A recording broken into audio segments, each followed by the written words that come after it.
This is some stuff here. Well, Hunter Ray certainly needed saving, and he saved the car himself. Oh, car! One of the index cars into the wall. Tracy. Paul Tracy into the wall hard. The race leader. He's lost the rear wing. The right side of the car heavily damaged.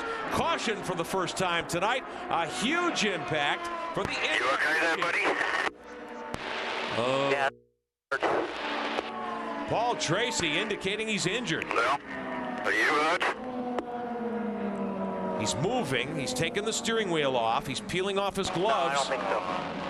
That was a huge wallop. It's obviously. What happened? We just lose it or what? No. Sebastian hit me. Tracy saying he was hit by Bourdais. Litter all over the racetrack. Caution for the first time tonight with 42 laps to go. You heard Neil Micklewright talking to Paul Tracy, and he said, "I'm hurt." Then he said on the second call, "No, I'm not." He said more than that. He says, "Sebastian hit me."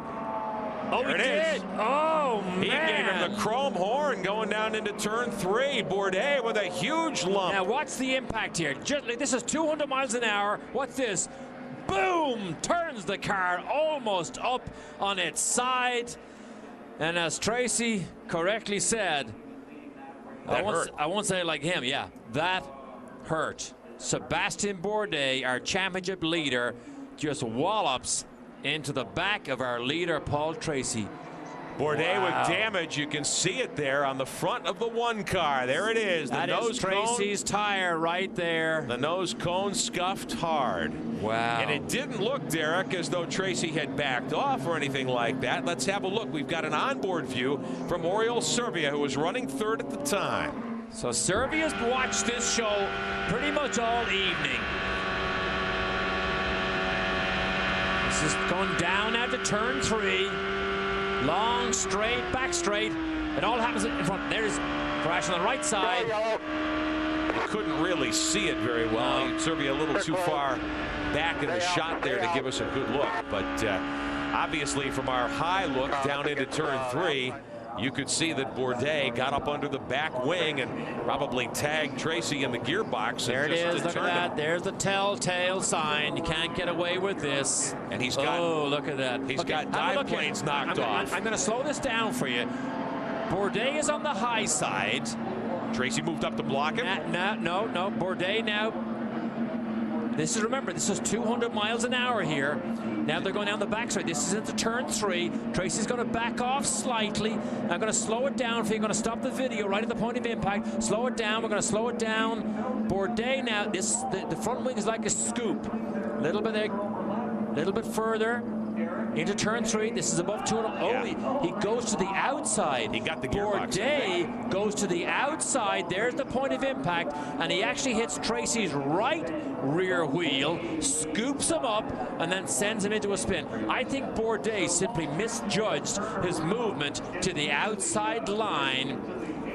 We're being told that Paul Tracy was planning a pit stop. Look at that impact. Car gets up on 2 wheels. That is a huge, huge destruction shunt. And it's a great thing that the safer barriers are in place here at Las Vegas Motor Speedway, because Tracy side-slapped that wall odds on. Chris McClure. Paul Tracy was on his way to the pits. His crew was over the wall. The man, Steve Moore, on the right front, had already started waving his arms so that he would be ready when Paul came around the curve, which he never did. Let's go to Jan. And now we have a chance to look at the nose cone, and it does not appear as though that is going to be something that will be replaced. And Sebastian Bourdais has already said on the radio, how would I know if Paul Tracy was going to pit? There was no signal whatsoever. 11.8 second pit stop. So now that is confirmation that we heard from the Index team. Paul Tracy was coming into the pits, checked up. Sebastian Bourdais was drafting and punted him. And you know what, Jan? I'm on Bourdais' side on this one. I think he's absolutely right. Bourdais was moving to the high side, did not realize Tracy was going to get out of the speed that abruptly. But an interesting look at the pit stop there. If you look at the side of Bourdais' car, we're going to show it to you here. Just look at all the oil that is scattered all over Bourdais' nose cone here. That is why he took off the tear off so early on. That oil is coming out of of Paul Tracy's car. And we remain under full course caution as they remove the Index 3 car from the turn 3 area and clean up the debris. I'm not sure. I think Bourdais may have some damage on that right front wing. It looked like one of the side flaps off the end plate was dinged as well. Looks like AJ. Craig, you've had a chance to talk to Sebastian about that incident. What happened? Well, obviously Paul was coming into the pits, but Sebastian doesn't know that. And when Paul backed off to come into the pits, I mean, you're going 200, 201 miles an hour, and you know, we hit him in the back. And I feel badly about that, but in the drivers' meeting, they were very explicit how a driver had to indicate that his intention to pit. He has to get to the inside and start slowing down. And I think Tracy was planning to get into the pits as fast as he could, and we didn't know what was happening. So again, I'm really sorry about it. Definitely, I wanted to race him at the end. I really would have preferred that. And I think we're pretty lucky that it looks like our car isn't more badly damaged. I'll have to say, though, I've seen Paul Tracy with a big black mark on the nose of his car plenty of times. Thank you, Craig. Let's get to Chris McClure. Neil Micklewright didn't hear any of that, but they say down there Paul checked up. He was coming into the pits. We do know that. And Sebastian whacked him from the back, and he just didn't know he was going to lift. Are you buying that? No, I'm not buying it. I mean, you know, it's up to the guy behind to, you know, to do the passing. I mean, if you can't come into the pit lane without being hit by the guy behind you, well, then obviously there's a problem. He's too close or whatever. I mean, clearly, any time that we have a problem with Bourdais, I mean, it's always our fault. I mean, God bless him. He can't, you know, he's perfect. He can't do anything wrong. But, you know, we led all night. He went by us a couple of times. We went by him. You know, we had a car that was just as quick as his, and he ran into the back of us. I mean, you can paint it any which way you like, but he ran into the back of us. Thank you. Thanks. Car owners not happy with the incident either. Gerry Forsythe, the team owner for Paul Tracy, talking to Carl Haas. I know you don't condone it, but it's the second goddamn time. Wait. Gerry Forsythe, right side, Paul Tracy's owner. Please believe me. Please. Please believe me. You can't control your driver? Well, I'm filing a complaint on this one. Well, you didn't see the one in Monterrey either. That's what you told me. Well, he's going to get sanctioned. I guarantee you that. Highly emotionally charged situation. Infield Hospital. We heard you say on the radio you thought you were all right. Apparently that's the case.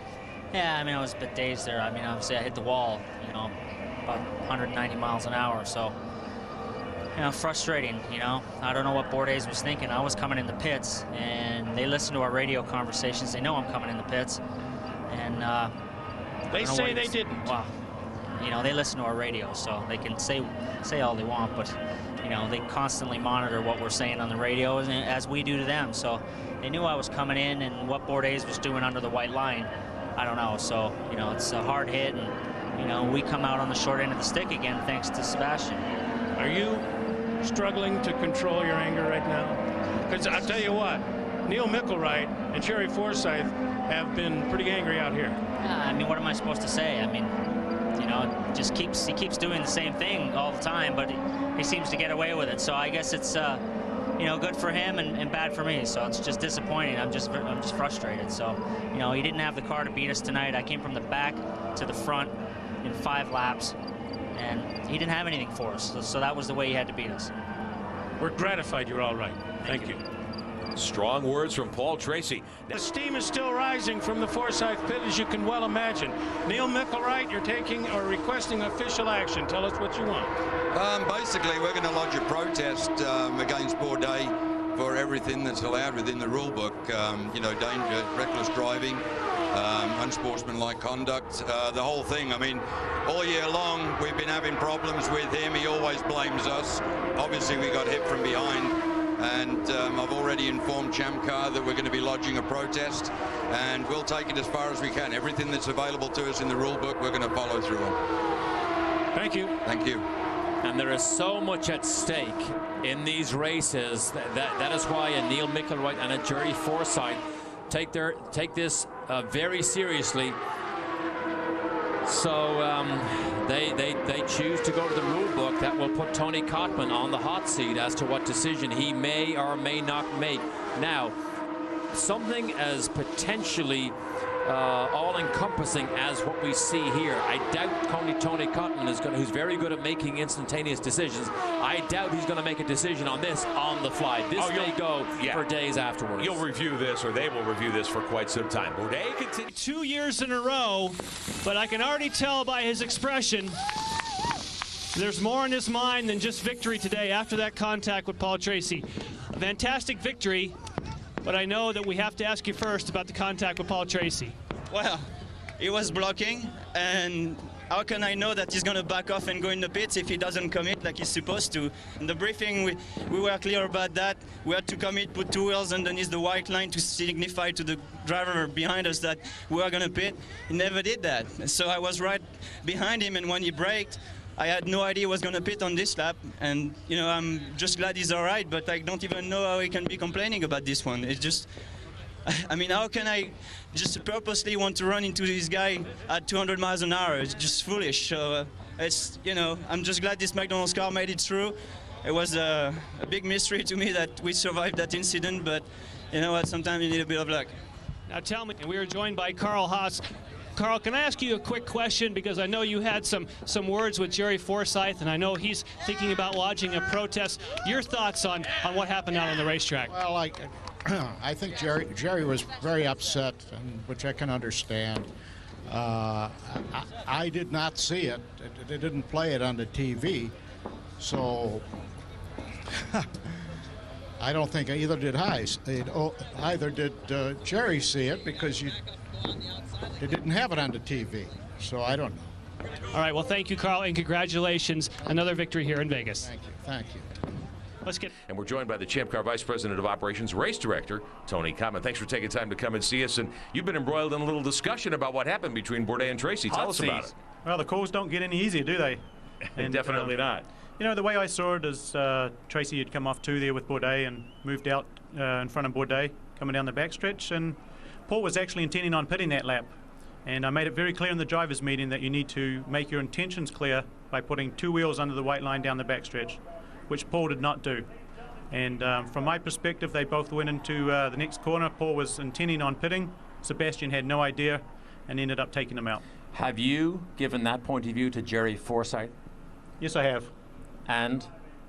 We had a pretty good discussion, and as we see right here on the TV, to me it was very clear that Paul was going to pit, did not make his run into the pit lane until very late, and paid the price. Will there be an official protest, do you believe?